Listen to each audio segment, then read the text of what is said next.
vamos a hablar sobre los libros y las imágenes en la literatura infantil. En los libros destinados para chicos, las imágenes fueron ocupando cada vez progresivamente un lugar más importante. No solo porque había imágenes o había imágenes que ilustraban lo que se estaba narrando, sino porque esas imágenes empezaron a ocupar más y más espacio y empezaron a ser también importantes en sí mismas.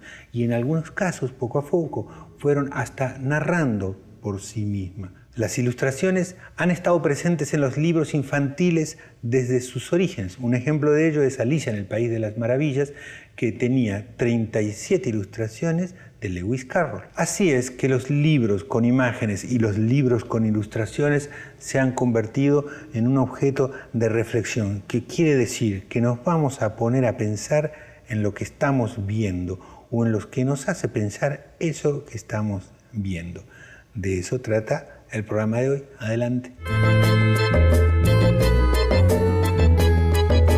Es muy frecuente pensar que las imágenes vienen a facilitar la lectura de los libros, ¿no? Que de alguna manera lo que hacen es repetir en forma redundante lo que dicen los textos, ilustrarlos, ¿no? Y ahí estaría el sentido etimológico de la palabra ilustración, que tiene que ver con iluminar, ¿no? Como si el rol de las imágenes fuera solamente resaltar algo de lo que los textos dicen, en vez de justamente lo que hacen, participar de los sentidos de cada libro desde otro lugar, desde otro lenguaje, desde otro código. En ese sentido, entonces, si pensamos a la imagen como también un texto a ser leído, no sería tan fácil de leer, ¿no? A pesar de que la imagen salta a la vista, podríamos decir que la imagen, en diálogo con la palabra, crea nuevos sentidos. Esta idea de una imagen en diálogo con la palabra y con el objeto libro en su totalidad supone un lector activo, un lector al que no se le da todo servido, un lector crítico y lúdico a la vez, ¿no? Porque bueno, cuando hablamos de lector crítico no estamos hablando de un lector investigador, tal como lo pensaríamos en algunos mediadores adultos, sino un lector que juega con lo que lee, pero a la vez está encontrando nuevos sentidos. Y lo interesante es justamente cuando se le abre el camino para que esos sentidos no estén dados de antemano, ¿no? Cosa que muchas veces ocurre con la literatura infantil, una tendencia a guiar previamente los sentidos o a explicar demasiado, a mostrar más de lo que se debería mostrar, ¿no? Entonces, bueno, justamente las imágenes y los libros que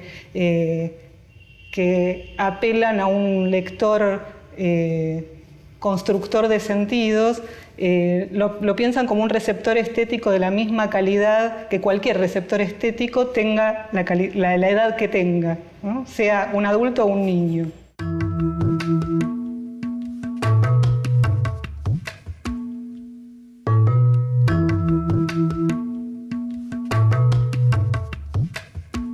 Bueno, yo soy autodidacta, totalmente autodidacta.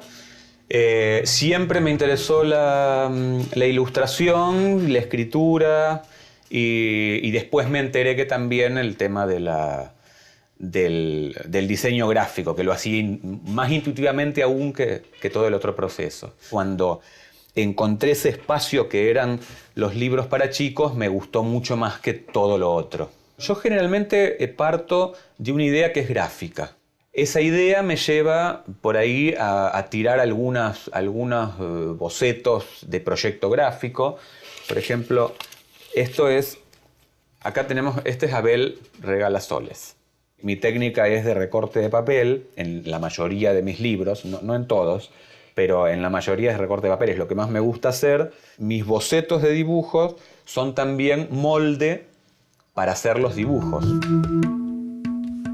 Hay libros que no se pueden leer sin leer las imágenes, ¿no? En el caso de los libros objeto es clarísimo en ese sentido. Detrás de él estaba su nariz. De este sobre salen una serie de bandas que son las bandas de Moebius, bandas que Ferdinand Moebius, un matemático en el siglo XVIII, descubrió,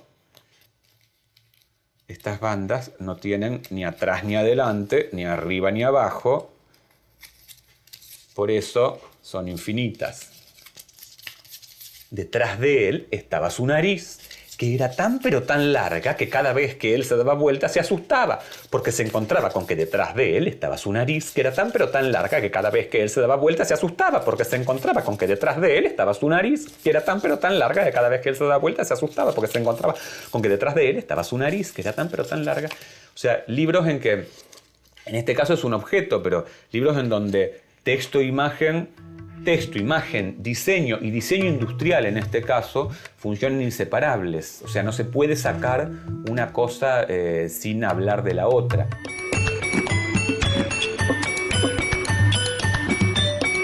Hoy vamos a presentar Las aventuras de Pinocho. En 1881, Carlo Collodi publicó Storia di un burattino, historias de un títere, que salían como entregas en un periódico, vale decir, en forma de capítulos. No termina como todos sabemos que terminó, había terminado antes, pero la gente quería que la historia siguiera, y así Carlo Collodi se vio invitado por el mismo éxito de la historia a seguir escribiendo. ¿Cómo fue que el maestro Cereza encontró un pedazo de madera que lloraba y reía como un chico? ¿Había una vez un rey? No. Había una vez un pedazo de madera, un simple trozo de esos que en invierno se ponen en las chimeneas para encender el fuego. Un buen día ese pedazo de madera fue a parar al taller de un viejo maestro carpintero llamado Antonio, al que todos le decían maestro Cereza por su nariz tan morada como una cereza madura. Apenas lo vio frotándose las manos, dijo: «Esto me llegó justo a tiempo. Es lo que necesitaba para hacer la pata de una mesita». Tomó la hacha bien afilada para sacarle la corteza y tallar la madera, pero en el momento en que levantaba el hacha se quedó con el brazo en el aire porque oyó una voz finita, finita, finita que le decía: «No me pegues tan fuerte». Asustado, miró para todos lados, pero no vio a nadie. Miró debajo del banco, nada. Miró dentro de un armario que siempre estaba cerrado, nada. Miró en el canasto de las virutas y la serrín, nada. Abrió la puerta del taller para echar un vistazo a la calle y nada. «Claro», dijo rascándose la peluca, «se ve que yo imaginé esa vocecita. Volvamos al trabajo». Y con el hacha descargó un formidable golpe sobre el trozo de madera. «¡Ay! ¡Me hiciste doler!», chilló la vocecita. Esta vez el maestro Cereza se quedó como una piedra. Cuando pudo hablar, tartamudeó temblando. ¿De dónde sale esa vocecita que dijo «ay»? ¿Será que ese pedazo de madera se lamenta y llora como un chico? ¿Se habrá escondido alguien dentro de ese pedazo de palo? Peor para él, yo lo voy a arreglar. Tomó el pobre trozo y se puso a golpearlo contra las paredes. Después se quedó tratando de escuchar alguna queja. Esperó 2 minutos y nada, 5 minutos y nada, 10 minutos y nada. Para hablar sobre Pinocho, vamos a hacerlo con alguien que tradujo de la versión directa del italiano, el escritor Guillermo Piro. En un momento en el que es habitual que los relatos que comienzan diciendo «había una vez» sean protagonizados por reyes, princesas, príncipes o incluso sapos, lo que el autor propone es «había una vez un pedazo de madera». Pero además hace un juego muy interesante y es la incursión del lector. Dice, había una vez, y aparece un lector que dice, un rey. Y nuevamente el autor dice, no, no era un rey, era un pedazo de madera, que era lo más vulgar. Es como decir, había una vez una bolsa de basura, ¿no? Y tratar de iniciar una historia con eso es realmente maravilloso. Hay como 2 novelas muy diferenciables, incluso no para un traductor que lee prestando mucha más atención a esas cosas, sino para un lector atento también es visible. Hay un momento en que Pinocho muere cuando el zorro y el gato recurren a una treta muy compleja para para sacarle las monedas que él guarda en su boca, que es colgarlo de un árbol y esperar a que se ahogue y abra la boca. En ese momento muere, literalmente, queda seco. Y al parecer la revista empezó a recibir cartas angustiosas, así firmadas por padres de pequeños lectores, pidiendo porque la historia no concluyera. Yo creo que lo que debe haber ocurrido es que el editor de la revista lo sentó al autor y le dijo, esto es algo serio. Digo, esto es más que una novelita por entregas que estamos publicando para que vos te ganes la vida. Estamos haciendo algo verdaderamente grande.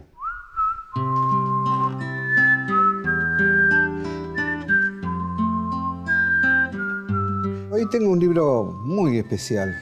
Digo especial porque esto coincide con el mundo del niño, ¿no? Es una edición del año 1890, su autor es Lothar Meyendorfer, un pintor, ilustrador, carpintero, ebanista, titiritero, y que un día se encontró con la sorpresa que llegaban las Navidades y tenía que hacer regalos a sus hijos y no tenía un buen dinero en el bolsillo. Por lo tanto, fue a su taller y se inventó los libros troquelados. Y así nomás de entrada se montó como 5 o 6 libros, de los cuales este libro es uno de los primeros que se llama Parque Urbano, o sea, el parque en la ciudad. Los señores llevan sombrero, los niños en general tienen gorro, las niñas tienen vestido hasta abajo, hasta los tobillos. Muestra la moda de la época. Es un libro para jugar, para hablar, para comentar, para observar y, ¿por qué no, también para inventar? Entonces, bienvenido a este libro de Lothar Meyendorfer, que es un libro llamativo, extraño, raro, y es una edición antigua esta. Es un tesorito de nuestra biblioteca.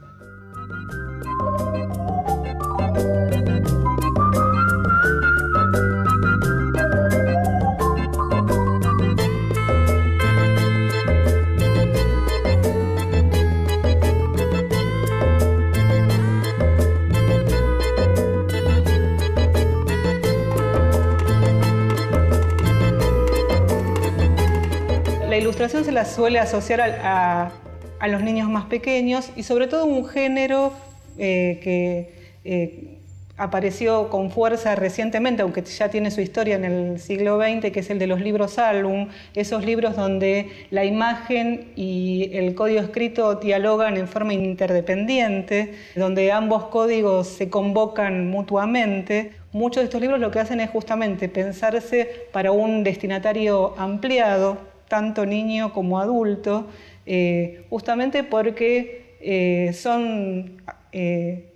me estoy refiriendo sobre todo a los libros más interesantes, ¿no? Los libros que desafían la idea de comprensión.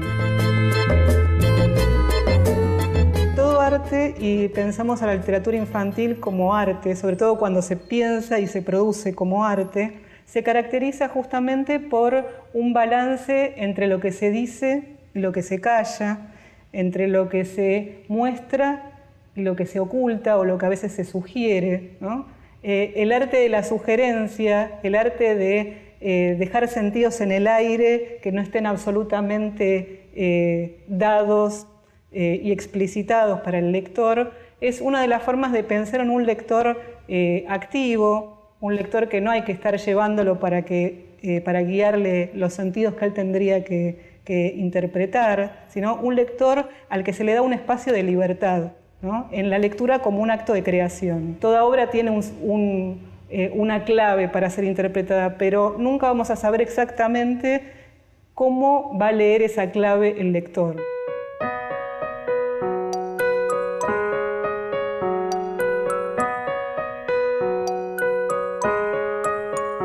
La casa de Gepetto era un cuartucho iluminado por una claraboya. Los muebles no podían ser más sencillos, una silla despatarrada, una cama vieja y una mesa que era una ruina. Sobre la pared del fondo se veía una chimenea encendida, pero el fuego estaba pintado, y sobre el fuego, también pintada, hervía una olla que dejaba escapar una nube de humo como si fuera humo de verdad. Ni bien llegó a su casa, Gepetto tomó las herramientas y se puso a tallar su muñeco. Lo voy a llamar Pinocho, se dijo.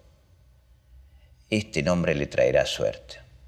Conocí una familia entera de Pinochos. Pinocho el padre, Pinocha la madre y Pinochos los hijos. Y a todos le fue muy bien, el más rico pedía limosna. Después de haber encontrado el nombre para su muñeco, comenzó a trabajar. Hizo primero el pelo, después la frente y luego los ojos. Cuando los terminó, vio con asombro que se movían y lo miraban fijamente. Se sintió observado. Geppetto se puso mal y dijo con tono contrariado: «Ojitos de madera, ¿por qué me miran?». Nadie contestó. Hizo entonces la nariz. Pero la nariz, apenas terminada, empezó a crecer y a crecer. Creció, creció y creció y no terminaba nunca. Geppetto se cansó de recortar y tallar. Cuanto más cortaba, más larga se volvía. Después de la nariz hizo la boca. Todavía no estaba terminada cuando empezó a reírse y a hacer burlas. «Basta de risas», dijo enojado, pero fue como hablarle a la pared. «Te digo que basta de risas», aulló con voz amenazante. La boca dejó de reír, pero le sacó una lengua larguísima. Geppetto, para no arruinar su obra, fingió no darse cuenta y siguió trabajando. Después hizo el mentón, el cuello, los hombros, la panza, los brazos y las manos. Apenas terminó las manos, sintió que su peluca volaba, miró para arriba y la vio, amarilla en las manos del muñeco. «Pinocho, dame inmediatamente la peluca». Pero Pinocho, en lugar de devolverla, se la puso y quedó medio ahogado abajo de la peluca. Geppetto le dijo muy enojado: «Todavía no terminé de tallarte y ya empezaste a hacer líos». El tema de la nariz de Pinocho es algo así como un recurso que se va gestando dentro de la propia novela. Pareciera que el autor no sabe muy bien qué efecto va a tener esa nariz y lo va descubriendo a medida que escribe y le va asignando distintas funciones a esa nariz. Cuando Geppetto está tallando la figura de Pinocho en el pedazo de madera, ya ahí la nariz empieza a aparecer. Crece, Pinocho la corta y vuelve a crecer para demostrar que tenía vida propia. Después tiene otras reacciones. Por ejemplo, creo que en un momento, a causa del hambre, le crece la nariz. Y hay un solo momento en donde la nariz le crece cuando miente, que es cuando ya en la segunda parte está con el hada Turquina y el hada Turquina lo somete a un pequeño interrogatorio y él miente y la nariz efectivamente crece. Y hasta que él no dice la verdad esperada, no aparecen unos pájaros que le comen la nariz y se la reducen a su tamaño original. Después no recuerdo que vuelva a crecer. Sin embargo, quedó como que la nariz... Bueno, pero ese es el valor del mito. Los mitos funcionan así, adquieren vida propia. De hecho, es una de las pocas historias de la literatura que todo el mundo conoce la historia de Pinocho sin necesidad de haberla leído. Hay cosas que son imposibles aunque el propio autor las haya decretado. La muerte de Pinocho mismo. Pinocho siempre es un Pinocho de madera, pero Pinocho termina convertido en un niño. ¿Por qué nunca se representa a Pinocho como un niño? Porque es mentira que se convierte en niño. No importa lo que el autor diga, es sencillamente una estupidez. O sea, no, Pinocho no se puede convertir en niño. Eso es lo aleccionador, decir, él hizo algo bueno, como efectivamente lo hace al final, y, digamos, se convierte en niño, lo esperado se hace realidad. Eso es mentira. No importa que el autor lo haya dicho, nadie se lo cree. Nadie representa jamás a Pinocho con forma de niño. Pinocho jamás tiene forma de niño. Pinocho es muñeco de madera, indefectiblemente. Les quiero recomendar Julieta y su caja de colores, que es un cuento ilustrado de Carlos Pelizar López. A mí me encanta leérselo a mi hija porque tiene unas imágenes bellísimas y un juego de color que me parece muy interesante. Y además porque va atravesando a lo largo de la historia distintos movimientos artísticos. Y esto me parece importante e interesante porque despierta no solo el interés por esos movimientos, sino además las ganas de decir las cosas y de expresarse no solo a través de la palabra. Bueno, espero que lo disfruten.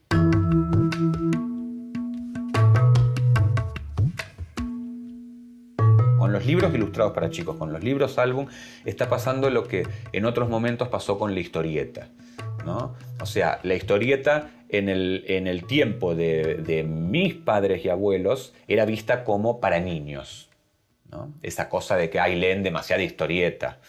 Y en este momento nadie puede decir que la historieta sea un género infantil.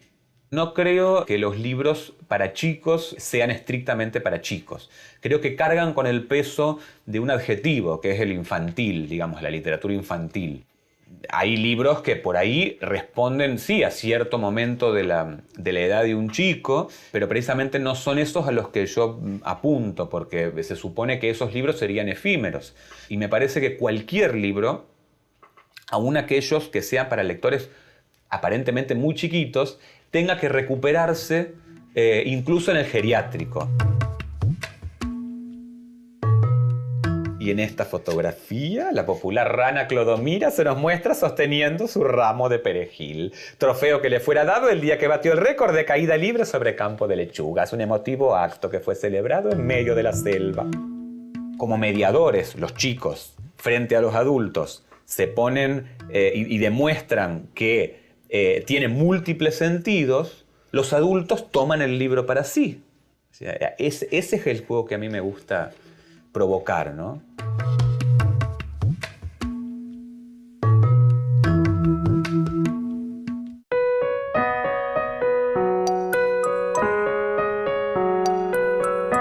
La niña de los cabellos azules manda a buscar al muñeco y llama a los médicos. Los médicos llegaron inmediatamente, uno detrás del otro, un cuervo, una lechuza y un grillo que habla. Quisiera saber, señores, dijo el hada a los 3 médicos reunidos alrededor de la cama de Pinocho, quisiera saber si este desgraciado muñeco está vivo o está muerto. Se adelantó el cuervo y tomó el pulso a Pinocho. Después le tocó la nariz, después el dedo meñique de cada pie, y cuando lo hubo revisado bien dijo solemnemente: en mi opinión el muñeco está muerto, pero si por desgracia no estuviera muerto, eso sería un indicio seguro de que está vivo. Lamento, dijo la lechuza, tener que contradecir al cuervo, mi ilustre amigo y colega. Yo creo que el muñeco está vivo, pero si por desgracia no estuviera vivo, eso sería una señal de que está verdaderamente muerto. ¿Y usted no dice nada?, preguntó el hada al grillo que habla. Yo creo que el médico prudente, cuando no sabe qué decir, lo mejor que puede hacer es callarse. Por otra parte, este muñeco no es una cara nueva para mí, lo conozco bien. Pinocho, que hasta ese momento había estado inmóvil, se estremeció sacudiendo la cama. Ese muñeco, siguió diciendo el grillo que habla, tiene diploma de pícaro. Pinocho abrió los ojos y los volvió a cerrar rápidamente. Es un pillo, un perezoso, un vago. Pinocho se tapó la cara con las sábanas y se oyó en el cuarto el ruido sofocado de llantos y sollozos. Al levantar un poco las sábanas se dieron cuenta de que el que lloraba era Pinocho. Cuando el muerto llora es señal de que está en camino de curarse, dijo solemnemente el cuervo. Me duele tener que contradecir a mi ilustre amigo y colega, observó la lechuza, pero para mí cuando el muerto llora es porque no le gusta morir.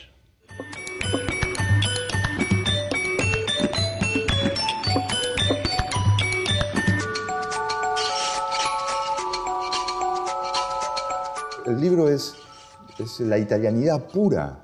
Es una cosa muy insólita. Y el personaje de Pinocho sirvió aplicado a cualquier tipo de interpretación. Es increíble. Ustedes quieren una versión anarquista de Pinocho, hay una lectura anarquista.